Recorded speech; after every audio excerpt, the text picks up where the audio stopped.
Welcome to the Christian Mysticism Podcast, where we explore the fascinating history of Christian mysticism from the early days of the church until today.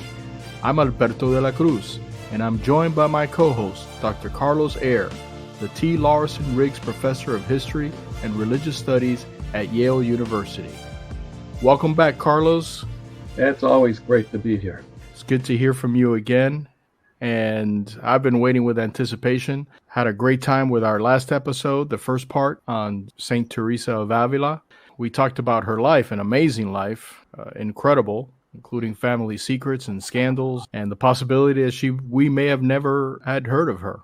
And if you haven't listened to our previous episode, I highly recommend you tune it in and learn about Teresa's life, because that'll give you some background into what we're going to talk about today. And also, in our show notes, you'll find a link where you can get a copy of Carlos's book on Saint Teresa of Avila. On this episode, we're going to talk about her actual mystical experiences. So why don't you go ahead and tell us about it? Well, Teresa of Avila reflects so many different strands of the Christian mystical tradition. They're all tightly wound each other if you try to think of it as strands on a rope, right? And it's a very thick rope made of many different strands. And for this reason, she's very difficult to pigeonhole.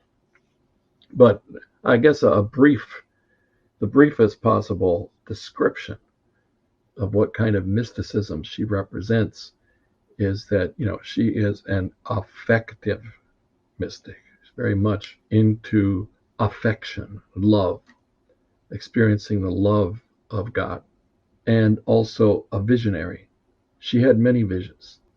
Sometimes the visions in the early stages of her mystical quest, some of those visions got her into trouble, and we'll get there in a few minutes.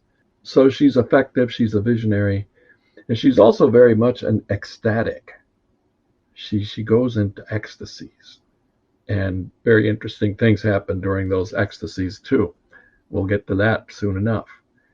And she also embodies mystical experience. She's a very physical mystic, right? And we'll get to that too in a few minutes. So I better stop there, because I'm going to keep going over all the other strands that we can find in her. So effective, visionary, ecstatic, and she's very physical mystic. Well, let me ask you this. How old was she when she started? Like, when in her life did these visions begin, or these mystical experiences begin? She was middle-aged. She was in her 40s when all of this started.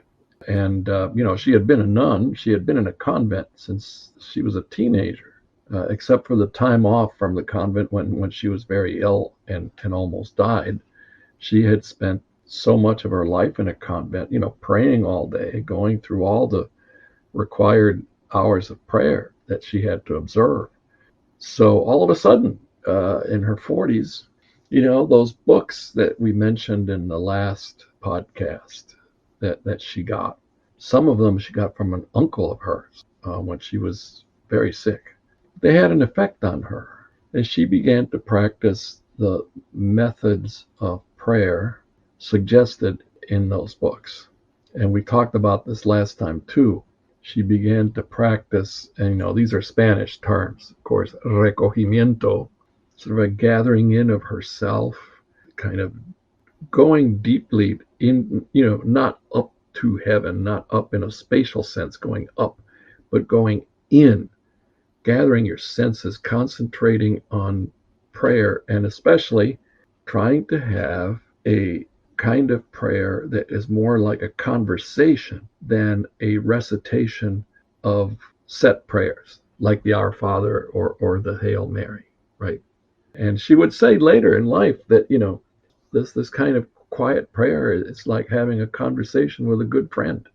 And in the prayer of quiet, the higher reaches, right? You basically stop praying, God prays in you and through you.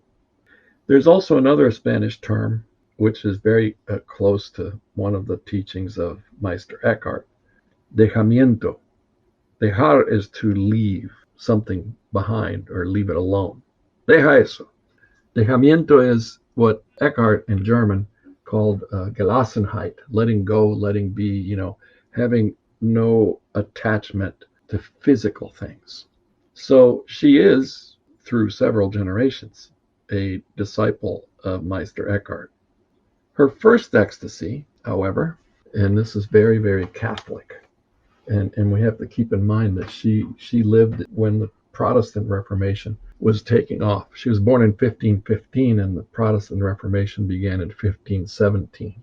So basically, her whole conscious life, she knew about Protestants, and she knew that Protestants didn't like religious images. But at the Convent of the Incarnation, there was an image of the recently scourged Christ, small image, and it had 3 mirrors behind it so that you could see the wounds on Jesus's back. And she was praying before this image and meditating on the Passion of Christ, which is another method that she found in these books that were being printed in Spanish for the first time in her lifetime. Very common method of meditation, which, by the way, was very central also to Ignatius Loyola. Put yourself in the place of someone in the first century. Be there at Jesus' passion and crucifixion. And while she was doing this, she had her first mystical ecstasy. So it's a very anti-Protestant kind of mystical ecstasy, brought about by venerating an image and meditating on what it represents. But what do we mean by going into ecstasy? We go back to one of our earlier podcasts. Mysticism is all about crossing over into another dimension, the spiritual dimension, and not actually experiencing things with your logical brain. And that's what she describes this first experience as. And from there on, boy, she kept having visions. Jesus would appear to her. And this is also when her body began to be affected by these ecstasies. And she describes the intense physicality of these ecstasies in very graphic ways. For instance, I'm quoting here, "With a very great and sweet delight, the soul feels that it is fainting away almost completely in a kind of swoon. It begins to lose breath and all bodily strength. It can't even wiggle the hands without great pain. The eyes close involuntarily, or if they remain open, they can hardly see anything. And if it tries to read, it can hardly spell out a single letter or recognize it. It hears, but cannot understand what it hears. It can apprehend nothing with the senses.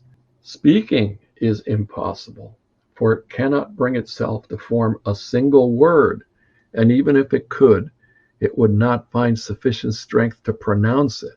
For all external strength vanishes, while the strength of the soul increases, so that it may better enjoy its bliss." I know that was long, but there's a lot packed in there that I think can give our listeners a real feel for this physicality of her ecstasies. And she does describe it as, in English translation, bliss is pretty accurate. So in her experiences, actually what she does is that she describes what's going on in both soul and body. And the relationship that the soul has to the body is changed by these ecstasies. But keep in mind, let me go back to that quote, one passage. "Speaking is impossible, for it, the soul, cannot bring itself to form a single word." This is wordless kind of ecstasy. It's not rational. But in her autobiography, she reminds her readers who, as she was writing it, she was writing for men who were judging her and could condemn her, right? So she has to be very careful. But this is what drives some scholars somewhat impatient, makes them impatient. She's constantly reminding the readers that she does not have a university degree. She is not a bona fide theologian. So here's the kind of passage that one scholar, Spanish scholar, said is Teresa's gracioso desorden, her gracious disorder. And I'm quoting now. She says, saying this to the reader, "I would like, with the help of God, to be able to describe the difference between union and rapture, or elevation, or what they call flight of the spirit or transport, which are all one. I mean, all these different names refer to the same thing, which is also called ecstasy. And some of these terms are difficult to translate for our listeners who understand Spanish. What is union? Unión. What is rapture? Arrobamiento. What is elevation? Elevamiento. Flight of the spirit? Vuelo del espíritu. What gets translated in English as transport in Spanish is arrebatamiento. And ecstasy is ecstasy. So those are technical terms, but she's saying here in this passage, these are different terms, all for the same thing. But then some pages later, she will tell you what the difference is between each of these. So there's this kind of disorderly science, mystical science that she's trying to describe, which sometimes it's very hard to pin down. It seems that Saint Teresa is one of the few mystics that we've gone over on the show that is able to maybe not describe it perfectly, or because she does say there are no words, but she does get pretty granular in describing what she's feeling, both physically and spiritually. Yes, and she is very keen on always somehow trying to explain what happens to the body, what happens to the soul, and what the relationship is in these experiences between body and soul. And towards the end of this podcast, when we get to her death, we'll see how this is something that she carries through her entire life, even into the moment of death. It's really remarkable. And she is, in this sense, not only being very personal, in the sense that she's revealing something about herself that happens to her, but the way that she writes about it, it's as if she is. That's why I used the term mystical science before, just a few minutes ago. She's very scientific in the sense that she's almost a detached observer of herself after these events. So give us one of those examples where she gets into a deep description. Well, like Catherine of Siena, she will eventually have a mystical marriage, mystical espousal with Christ. She's also, she's very Christ-centered, Christ-focused. She's very Christocentric. More often than not, the God she encounters is the incarnate Christ. Christ, Jesus, Christ, the man. And there's, again, a physicality to it that is very intense. And in her mystical marriage, they exchange hearts with each other. And I am totally yours and you are totally mine. But, it's very spiritual, but there's a physicality to it because she, describes seeing Christ. So it's not like she sees a light or senses a force or a figure that she can't describe. She actually sees a man, Yes. A person of Christ. Yes, she does. Standing before her. That's amazing. Yes. And he shows up for the wedding. The groom shows up physically, and actually, this is not what I'm about to cover. Does not speak to the issue of how detailed she can be. I'll come back to that. But the fact that she kept seeing Christ really disturbed all her confessors. And again, here we see many things at play, right? We see the issue of church authority. She's only a nun. She is being closely watched by priests to whom she confesses all her sins. And she keeps telling the priests, Jesus shows up and I see him. And for a fairly long time, her confessors, because she had several in succession, tell her, that's not Christ, that's the devil. You're not seeing Christ. You can't see Christ. That's the devil pretending to be Christ. And then they quote St. Paul, because the devil can transform himself into an angel of light, whatever. Anyway, it's a really funny story. What happens is that one of her confessors, finally, you can't take it anymore, says, I'm telling you, that's the devil. Next time that Jesus shows up, why don't you give him the fig, which is an obscene gesture like giving someone the middle finger. Very obscene gesture. Because that in the monastic tradition, since the devil is so evil and so awful and so crude, you have to deal with him on his own terms. So Jesus shows up, and Teresa, she describes all this, right? We have to rely on her description and accept or not accept that this actually happened. But as a narrative, it tells you a lot about her. Jesus shows up, and she extends her hand and gives him the fig, which is, putting your thumb between your index finger and your middle finger. And she then says that Jesus' response was to thank her. Oh, thank you. Thank you for being so obedient. I am so glad that you're doing what your confessor told you. But go and tell him, I am not the devil. And she does. And eventually, when she gets a younger confessor who accepts all this, a Jesuit, he very kindly says to her, that is Jesus appearing to you. I'm convinced it's Jesus. So just, go with it. And she goes with it. And she ends up having the spiritual espousals. But that's at a much higher level. In the autobiography, she doesn't deal with different levels of experience systematically. But in another book of hers, she does. And that book is known as The Interior Castle.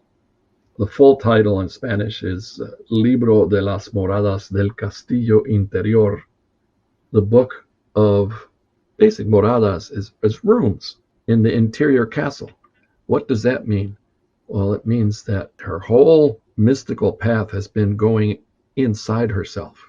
She describes the human self metaphorically as a castle with many, many different rooms.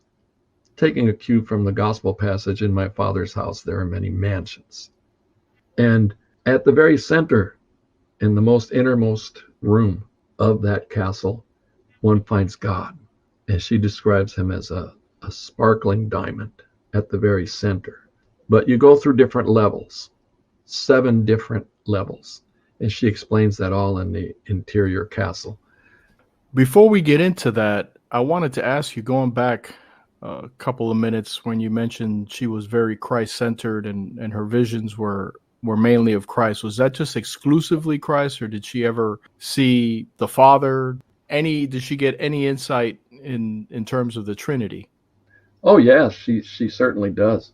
And it's very, very much a reflection of her personality, how she says it. Because after repeatedly saying, oh, look, I'm not a theologian, I'm just a dumb little woman, and please, I can't really explain it to you, but by the way, I understood the Trinity. Not rationally, but I was there with the Trinity, and it's indescribable. So no insight on the Trinity from St. Teresa. Well, the very definition of the Trinity is that whatever insight you have is indescribable, because God is a being so far more complex than human beings, who can be 3 in 1. And Jesus can be human and divine at the same time. And when artists try to depict her intense experience of the Trinity, of course they resort to traditional Christian iconography. And what you usually see is Teresa kneeling before Jesus, the Father depicted as an older man, and the dove of the Holy Spirit suspended between Father and Son. But that doesn't give you any kind of sense. It's a metaphorical, graphic description of something that cannot be described. Now, you mentioned that a lot of her ecstasies were very physical. What type of physical effects did they have on her? Well, for one thing, in some of these ecstasies, she would just basically freeze up in whatever position she was. And there's actually a medical term for this kind of seizure. It's known as a cataleptic seizure, which is that you sort of just freeze up. And if somebody tries to move, let's say your arm, it's so stiff that nobody can move your arm or change your position. And you are totally senseless. You can't sense anything. So don't have accounts of this with Teresa, but we do with other saints who went to the same kinds of ecstasies. They're pricked with pins and they don't respond. Candles are held up real close to their eyes and they don't even close their eyes. Or in the case of one mystic, this is Joseph of Cupertino. He went into ecstasy with his eyes open, and a fly landed on his eye, and it stayed there. He didn't bat an eyelash, literally. So that's the physical part of it. She says that afterwards, when you come out of these ecstasies, your body hurts. Your every joint hurts. And she says if you try to resist it, it'll hurt even more when you get out of it. Her joints hurt so much as she felt as if she had been pulled apart. And for days, it hurt her to pick up the quill with which she was writing as a result of this cataleptic ecstasy. And I don't think it's wrong to use a medical term for it, because what is described is precisely the same thing that is described in medical literature for people who have cataleptic seizures. But the difference being that in Teresa's case, during some of these seizures or ecstasies, she would go up in the air. She would levitate. And she started to ask the sisters, her fellow nuns, whenever this happens, please try to hold me down. Please try to hold me down. And she herself, when she felt this coming on, would grab anything she could to not go up. But she would go up anyway. And no one could pull her down. So there were actual witnesses to her levitation. Yes, there are many witnesses. And most of the witness accounts would be recorded during the process of her beatification and canonization. Oh yeah, there are just so many different accounts of it. But why would she try to resist? She tried to resist because, and we won't have enough time to get into this, levitation did not only happen to good holy people. Levitation could also be judged to be demonic. And she was so afraid, just as her confessors were telling her she wasn't seeing Jesus, she was seeing the devil, that these levitations of hers would cause trouble. But the fact is, she went up constantly. And there's one levitation described in the canonization inquest, which is kind of funny because she was in the kitchen cooking and she was using the last little bit of olive oil that the convent had. And she was frying some eggs in olive oil, and up she went while cooking. And nuns are trying to pull her down, but they're afraid. She still has that frying pan in her hand, and they're afraid that precious little amount of oil they have left is going to spill on the ground, or maybe the skillet is going to bonk them on the head. And it's described so kind of matter-of-factly and so graphically that I think it lends credibility to the accounts. But she begged God to stop it. Please stop it. Please stop it. Why are you doing this to me? What's the purpose of these levitations anyway? And they stopped. I recently found that there's a kind of a problem dating when they stopped, but that's neither here nor there. When a much younger Carmelite monk, we will get to eventually, John of the Cross, came to visit one day, and they were talking to each other across the grill, Grille, the grill through which the nuns spoke to the outside world. She was on one side, he was on the other. They both levitated together while they were discussing the Trinity. And John of the Cross, when he went up, he was sitting in a chair, and the chair went up with him. And there are various artistic renderings of this double levitation, which is very rare. So resisting this, impossible and very painful. And then she described it this way. She said, you feel this great force coming under you and pushing you up, which is irresistible. And then she said, the soul is shot out of the body like a bullet from a gun, so quickly that the body has to follow. So if we just pause for a second, the interior castle is all about going in, right? You go in, you find God within you. But she also has this very spatial dimension to these ecstasies where she levitates because she goes up towards heaven. Her soul goes up towards heaven, and the body has to follow behind it. And these experiences are all part of the journey she describes in the interior castle. And in the autobiography, they're described in great detail.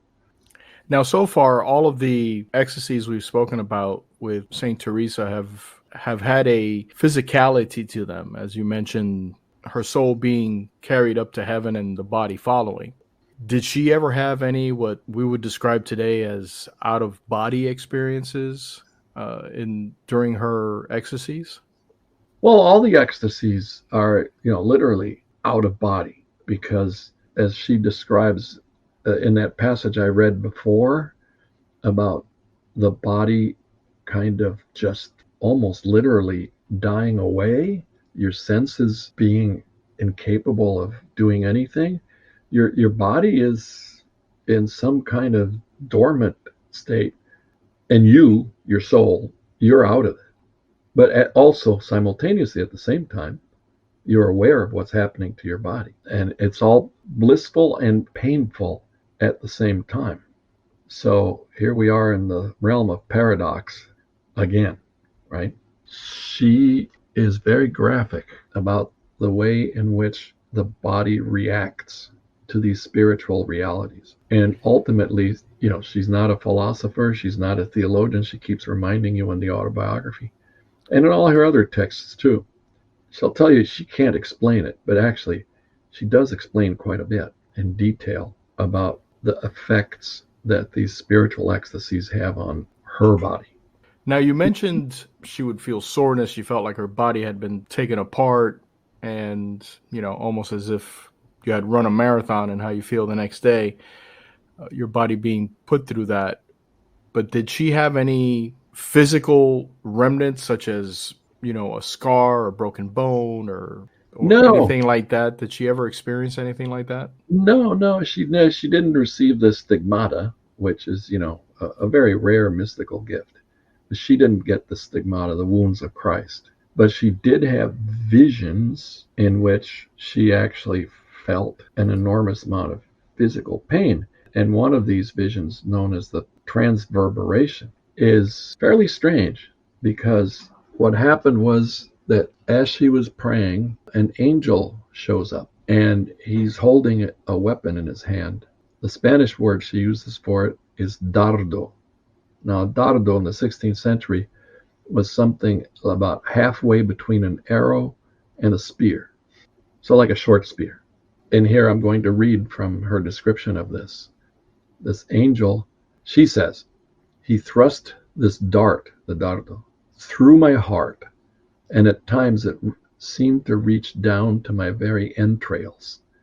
When he pulled it out, it made me feel as if I were being disemboweled, and this left me totally aflame with the love of God.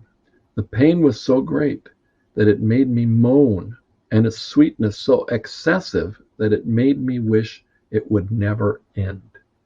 So, how's that for a coincidence of opposites, pain and bliss simultaneously? But this wounding, right, is purely spiritual. It doesn't leave a hole in her chest. She's not scarred by it, but the pain, very, very real. And that's a very strange vision. And it has been, perhaps of all her visions, the one most frequently painted or sculpted.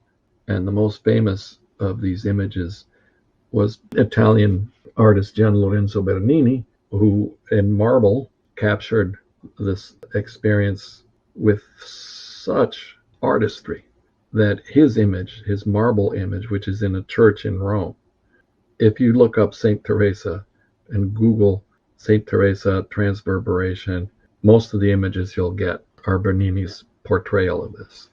I've seen that image and it is quite emotional, very, very striking when you see it. I finally went to see it actually exactly 10 years ago in 2013 with my older son. And I walked into that chapel where the statue is on display as part of an altar. an altar for a very important Roman family, the Cornaro family. It's where they're all buried. They're the ones who paid for it. I was surprised by how small it was. I had always imagined it was life size, but it's smaller than life size. It sits there. You can walk into that church in Rome anytime you want, no admission fee, and there it is, as is common in some European churches. If you want better light on it, they have a little box where if you drop a coin,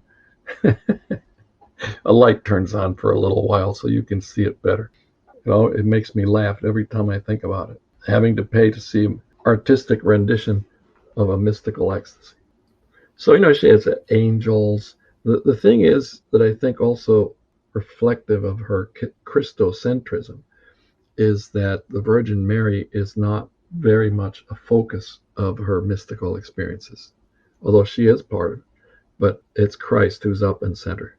But then you have this angel who shows up with a small spear, very peculiar. Was that the only angel that she ever described in her ecstasies?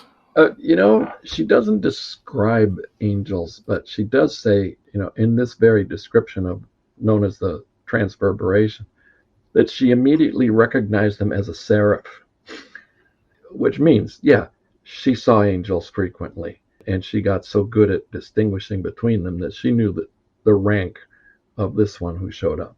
And she also saw devils. And that's why she was so upset when the confessors were telling her that visions of Jesus were demonic, because she kept saying, but I know the real ones. But she fought them off with holy water and crucifixes, and she says very, very proudly that yes, holy water is the best thing. Oh, it's the best thing ever, because it's blessed by Holy Mother Church, and that's why the devils hate it so much.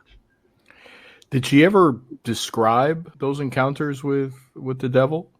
Oh yeah, she thought they were, they're horrific beings. They're just ugly, and she called them in Spanish patillas. That was her name for the devil, patillas. But it doesn't mean sideburns as it does in Cuban Spanish. It means little cloven hooves, like a goat, small feet like a goat, patillas. She also had one vision early on, which is perhaps one of her most modern, completely modern, and she had a vision of hell.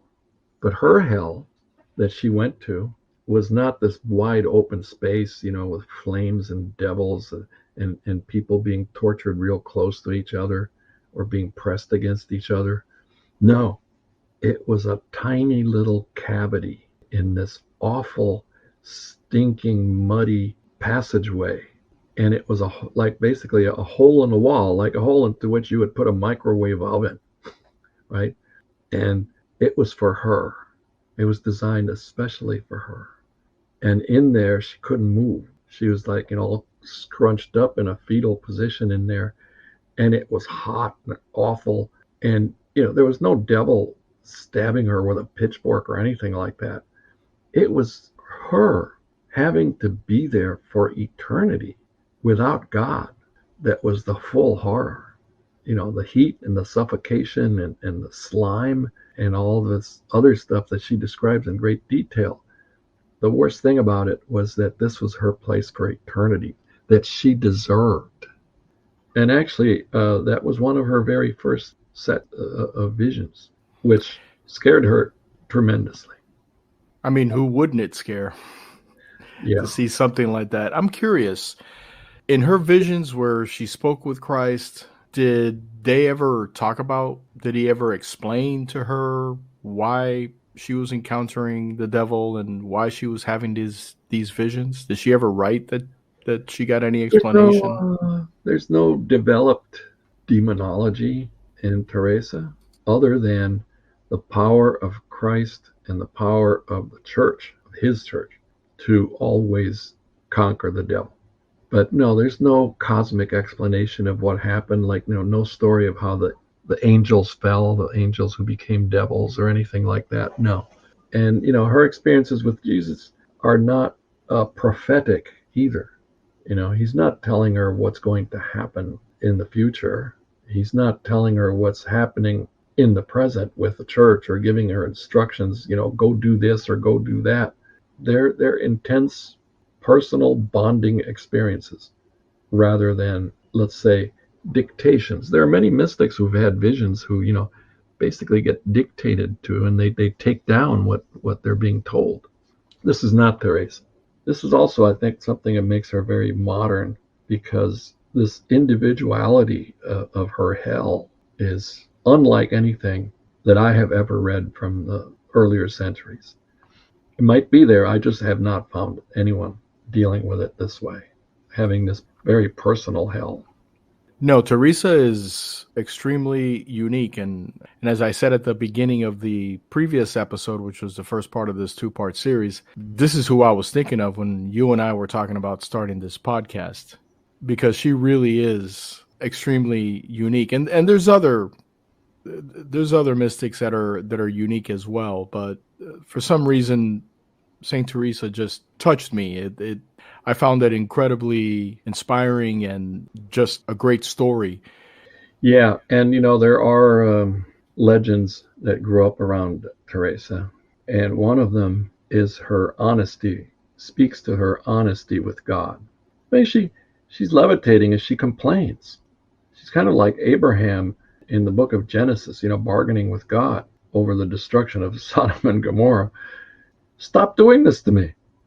Stop it. But there's one legend in particular that when she was out establishing her convents, she was constantly traveling. And travel in the 16th century was very difficult, She was in this carriage, or even it might have been a cart. Sometimes with the Spanish, it's hard to tell whether somebody's talking about a cart or a carriage. So the axle broke and she got thrown into the mud. And it was a very cold, nasty day. And supposedly, here's the legend, she shook her fist at God and said, "If this is how you treat your friends, no wonder you have so few." But that quote has been traced to a 14th century German disciple of Meister Eckhart, Henry Suso. But it rings true. It rings true for Teresa. And something else she said, which was also, it's been attributed to her, but also has a much earlier history, is one of the most comforting things that I have encountered in any mystic's writing. And I encountered it with her. She was the first one to say that to me. For anyone who has doubts about what they have done with their life, especially the older you get, the more you think these questions. She said, "In the end, we will not be judged by the greatness of our accomplishments, but solely by the love with which we did everything." And she also said, this is definitely straight out of her quill. She said, God walks among the pots and pans, which rings true in that story about her levitating with the frying pan in her hand. She said, you can encounter God while doing work in the kitchen. You might even go into ecstasy while cooking. God walks among the pots and pans. You find God in little simple things in daily life. And it doesn't matter if you're, the king of Spain commanding armies, or if you're a peasant plowing the field. God is approachable and available to everyone. And it's how you follow the gospel and how you imitate Jesus, loving deeply everyone around you as much as possible. That's what counts. Teresa was definitely very outspoken, and she had incredible visions, seeing Christ, seeing the devil. And all of this is happening during the Spanish Inquisition. And we spoke about this in the previous episode, how they were hounding her. That continued throughout her whole life, didn't it? Yes, it did. And even after she was dead, there were especially Dominicans, priests in the Dominican order, denouncing her to the Inquisition. Well, they didn't want her texts published. As a matter of fact, after they were published, they kept asking the Inquisition, asked people to turn them all in and burn them. And this went on and on and on until she was beatified in 1619. Then the accusations ceased. And we know that she was accused because the Inquisition was very good at record keeping. They kept all the accusations. And again, I laugh. I laugh every time I think about this, is that, the Inquisition is pretty much like a bureaucracy that can't stop itself. And so they receive these accusations and they say, okay, thank you. And all they do is they file it away. They don't do anything. Because by that time, the Inquisition was no longer hounding her. But there were others who were still after her. Well, she had all these incredible visions, ecstasies, mystical experiences with God, but she did a lot of other things too. Well, yeah, she was very active. She, established 17 new convents. And usually every place that she established one of these, there was local opposition because they didn't want any more nuns begging. They already had enough beggars. And she pulled it off. And she was also very good at fundraising, talking important wealthy people into donating houses to turn into convents and so on and so forth. She was very practical, pragmatic, let's put it that way. She was pragmatic, and she was one can say, a good businesswoman, because establishing 17 convents requires great business skill, especially when you're being opposed.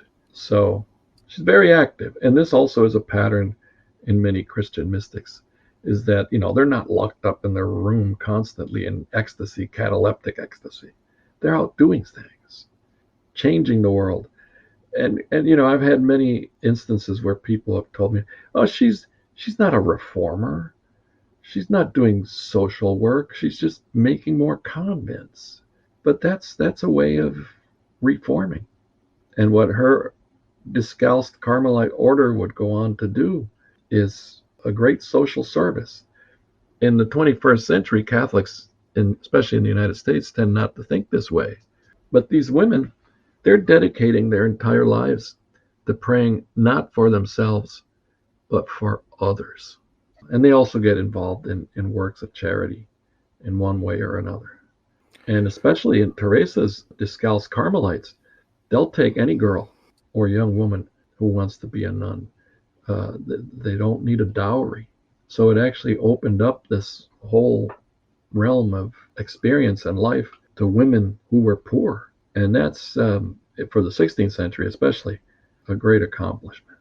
Well, you teased us at the beginning and somewhere in the middle there about her experience, what she experienced, when she died. So tell us about Teresa's death. Yeah, it's very interesting. There are two things to consider. One is the facts, the medical facts, and the other is how those facts were interpreted. She died of a hemorrhage, and there are various opinions on what caused the hemorrhage, but it might have been cancer, it might have been a tumor in her uterus, but she basically bled to death. And she did it while she was traveling from one convent to another in 1582. And it took her a few days to bleed out, but it was kind of like a cataleptic seizure, again, her death. So it was interpreted as her final mystical ecstasy. And then when her hagiographers wrote about her death, and when the canonization inquest asked questions about her death, the interpretation that everyone came up with was that she bled to death because she had the ultimate mystical ecstasy, that her soul was pulled so violently from her body that it just caused it to bleed. So I think it's very interesting that her whole life is summed up in the moment of death in this way, with people around her interpreting it as a mystical ecstasy, the ultimate mystical ecstasy. But I haven't even, scraped beneath the frost of the tip on the iceberg. Teresa's attitude towards death is really something, because she complained about being alive. She couldn't wait to be with God forever. And she has a poem in Spanish, beautiful poem, in which the refrain is used repeatedly, me muero porque no muero. How do you translate that? Either I'm dying because I'm not dying, or I'm dying to die, basically. And in this poem, she complains about how awful it is to have to come down from her highs. And what is this prison, she calls her body? What is this prison, these chains that keep me here. When I just want to die, God, me muero porque no muero. It's a beautiful poem, but kind of scary too. I find it both beautiful and kind of scary. So what happened with, once she passed away, what happened with her body? Her body refused to decompose. It's very relatively rare, but one could also say relatively common phenomenon with saints that their bodies refuse to decompose. As a matter of fact, there was a news story this week about a Benedictine nun in Missouri who died in 2019, and her body was just exhumed, and she's intact. So this is 2023, another incorruptible body. But Teresa's body emitted a wonderful odor, and that's what sort of gave the nuns a clue that something special might be going on in her tomb. She was buried very quickly, and they threw stones and lime all over the coffin so that nobody would come to claim her body as a relic. But this wonderful smell clued people in to the fact something was going on. And there are numerous exhumations. So for years and years, they keep digging up the body, and they keep marveling at how intact it is. And not only is it intact, it oozes blood when cut. And they start cutting her up because, relics are very important in this time period especially. And she is cut up little bit by little bit, or sometimes an entire limb is taken off. So basically her incorruptibility kind of guaranteed that her body would not remain intact. So there are relics of Saint Teresa's body. Oh, yes, yeah. And all over the world, too. All over the world. And not just parts of her body, but, bits of clothing. But her arm, one of her arms, is in Avila. The rest of her body is in Alba de Tormes, the convent where she died. And one of her hands ended up playing a role in 20th century Spanish history, because this hand, these relics are not usually displayed openly. They're encased in some kind of reliquary. So during the Spanish Civil War, the communists took over the town of Ronda down in southern Spain, where the Carmelite nuns had Teresa's hand. And the communists took the reliquary because it was covered in precious stones. They didn't know what was in there. And they captured it. And then sometime later, Francisco Franco's soldiers, the fascists, took over Malaga, where this reliquary had been taken. And as soon as Francisco Franco found out that his soldiers had captured Teresa's hand, he asked for it, and he never let go of it for the rest of his life. Anywhere he went, the hand went with him. And he even made Teresa an honorary general in the fascist army, which is why in Spain today, Teresa can be a divisive person because of the association that Franco made with Teresa, Catholic Church, and his fascist party. Well, it was no fault of hers. No, of course not. Of course not. No.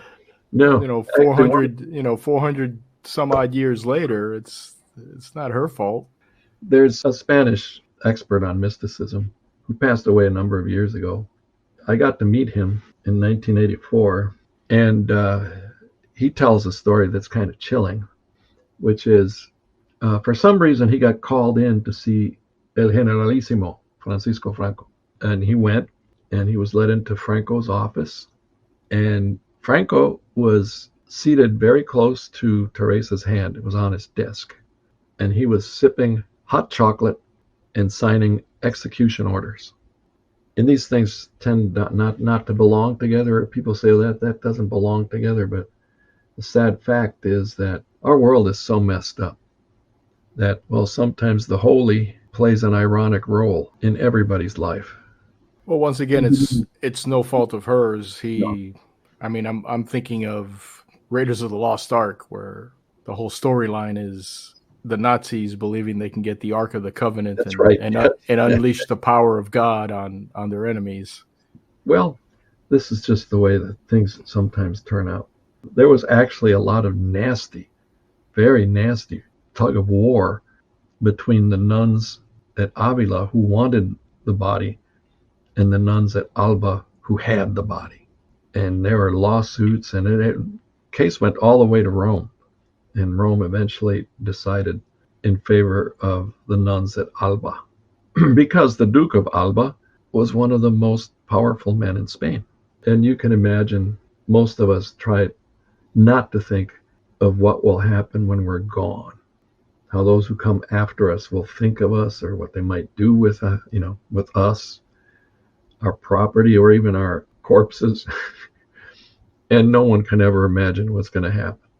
And that's an odd lesson, very odd lesson to learn about the physicality of holiness and the physicality of these mystics who, for all of their spiritual journeying to other dimensions, their bodies play a part in it all, even after they're dead. Saint Teresa is definitely iconic in terms of all the mystics that are in church history, because she not only embodied the spiritual part of it, she embodied the physical part of it, her body being incorruptible after dying, the fight over relics, and the nastiness that unfortunately can become part of the story, not only after her death and hundreds of years later, but also during her life, during the Inquisition and all she went through. But her mystical life proved to be just as amazing as her regular life that we learned about in the first episode. And I want to suggest to all our listeners that if you really want to learn more about Saint Teresa, you should really get Carlos's book, and there's a link to it in the show notes. So if you're interested in learning in more detail and learning more about not only her personal history, but her mysticism, you could see it there. Carlos, another great episode, another amazing story, another amazing mystic. How are you going to top this on the next episode? Well, I think maybe rather than focusing on a specific mystic, kind of following up on some of the things that we've been talking about today, is to deal with these physical phenomena of mysticism. Levitation, bilocation, stigmata, and the puzzling mysteries that we are presented with in a very physical way, in a very material way, and not just in the lives of these mystics, but as we were just discussing, what happens afterwards, because the physical phenomena of mysticism tend to receive relatively little attention. But to me, I think they are just as important as the other spiritual phenomena of mysticism. Yes, I think that's a good topic to get into on our next episode, and it'll likely prepare us for the mystics that we're going to talk about and learn about in the future episodes coming up. But thank you again, and I want to thank all our listeners for tuning in, and we'll see you on the next episode of the Christian Mysticism Podcast. If you have any questions for Dr. Eire, you'll find our email address in the show notes. Just send it over and we'll try to answer it in a future episode. And don't forget to click the subscribe button so you don't miss the next episode of the Christian Mysticism Podcast.